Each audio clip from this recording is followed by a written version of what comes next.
Bom dia. Que a graça e a paz do Senhor Jesus Cristo seja em sua vida, no seu lar, em seus negócios. Quero agradecer a Deus por permitir entregarmos nossas primícias a Ele e juntos desfrutarmos de mais um dia dessa palavra que se encontra na Carta aos Romanos, capítulo 8, versículos 1 a 6, que diz: Portanto, agora nenhuma condenação há para os que estão em Cristo Jesus, que não andam segundo a carne, mas segundo o Espírito, porque a lei do Espírito de vida em Cristo Jesus livrou-me da lei do pecado e da morte.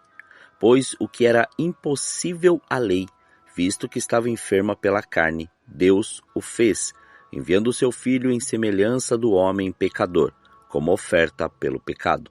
Dessa forma, condenou o pecado na carne, para que as justas exigências da lei se cumprissem em nós, que não andamos segundo a carne, mas segundo o Espírito.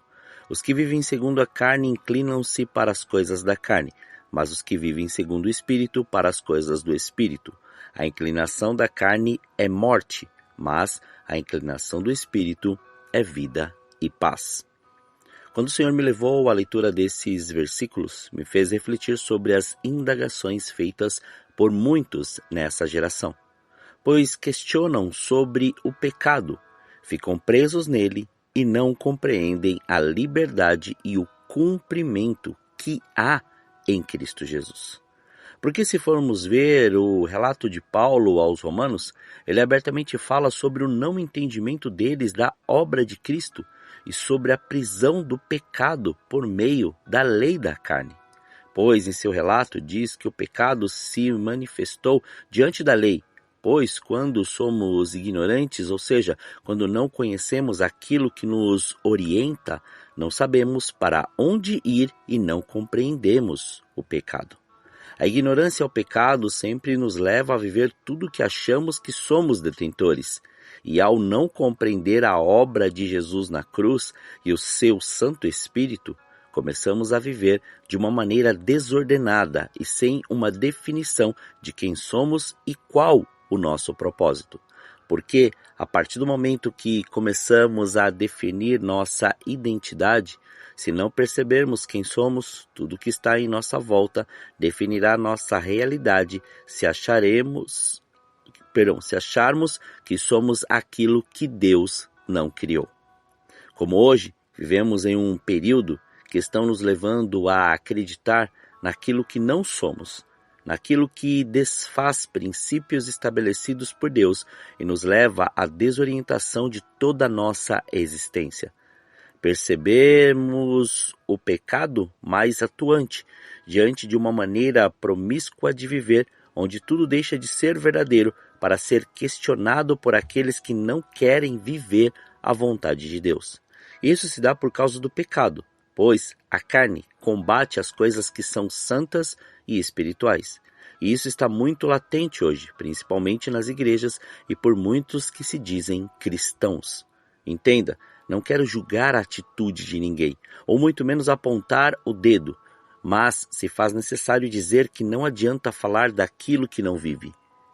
Dizer o que não faz, ou falar de santidade sem viver de uma maneira reta, santa, leal e em obediência à palavra e ao Espírito Santo.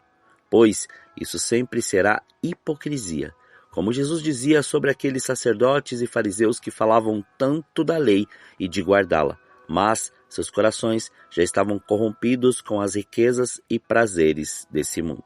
E isso está se tornando tão evidente que esses dias, 2 fatos que aconteceram comigo me chamaram muito a atenção. Um deles foi dentro do transporte coletivo, um ônibus.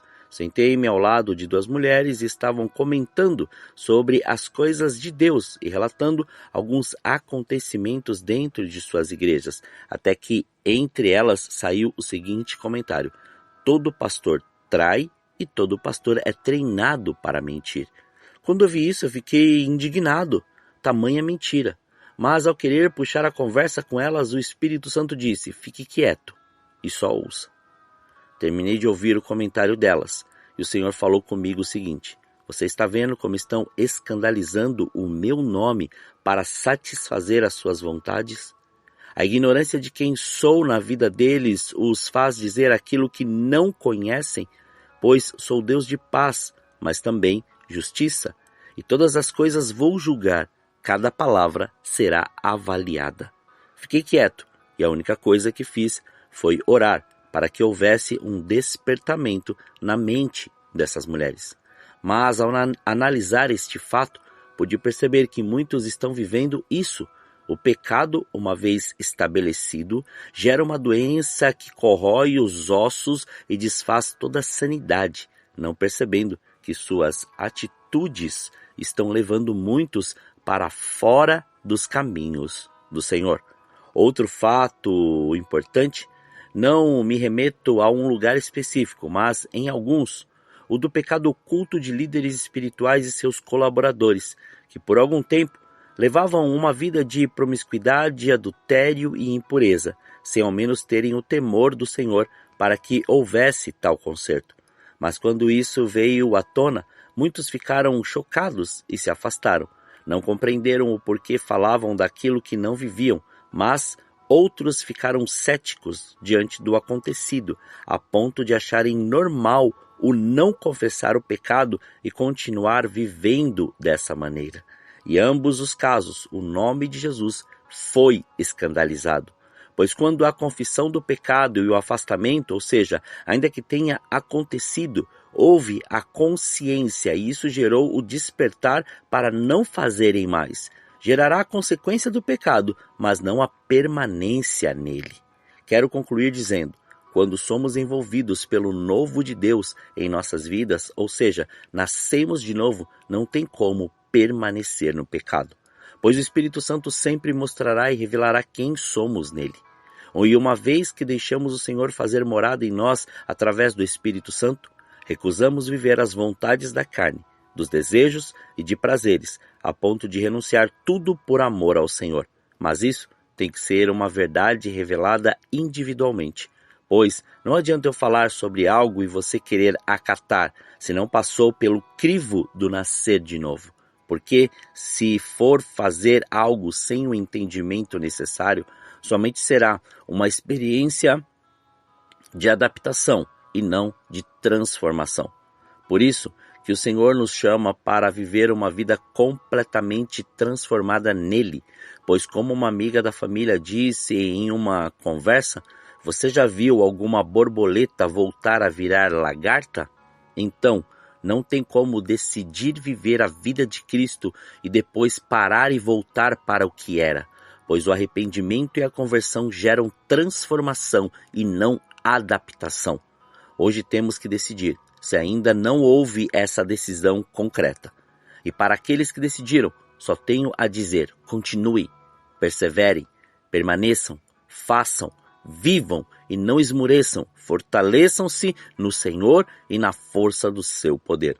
O Senhor tem maravilhas, milagres grandiosos e grandiosas bênçãos para aqueles que querem viver a sua vida, longe do pecado, dos traumas, das mazelas, das dúvidas, das murmurações, da frustração e dos medos, pois uma vez detentor dessa verdade, jamais seremos iludidos pelas situações.